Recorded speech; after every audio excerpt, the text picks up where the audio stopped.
Moi, j'avais pas vu que derrière une partie du mur avec les carreaux de verre là était plein. Ouais, moi, j'avais pas du tout percuté ça. L'heure est au déblaiement des gravats, à la mise à nu de ce bâtiment type eiffélien du 19e siècle. Plusieurs mois de travaux encore, 1900 mètres carrés d'espace rue Charles-Michel, au cœur de Limoges. Au final, ce sera... Au premier niveau, ce sera les galeries d'exposition, principalement dévolues aux collections. Là, tout au fond, ce qu'on aperçoit là, avec les carreaux de verre, ce sera ce qu'on va appeler le grand mur, parce que ces carreaux de verre, on les verra plus lorsque le bâtiment sera refait.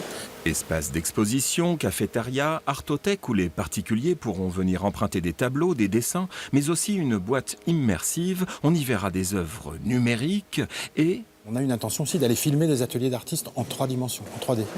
Et pendant qu'on montrera leurs œuvres, on pourra aussi proposer aux visiteurs une visite virtuelle de leur atelier.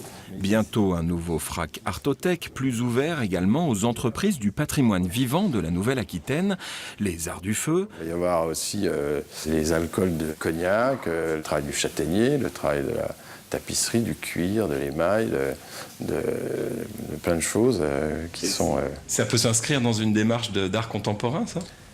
Ça va être le challenge, c'est le challenge. Après plus d'un quart de siècle passé à l'étroit dans ces locaux, impasse des coopérateurs, le FRAC Artothèque aura enfin un lieu à sa mesure pour son fonds de près de 6000 œuvres, ouverture prévue début 2021.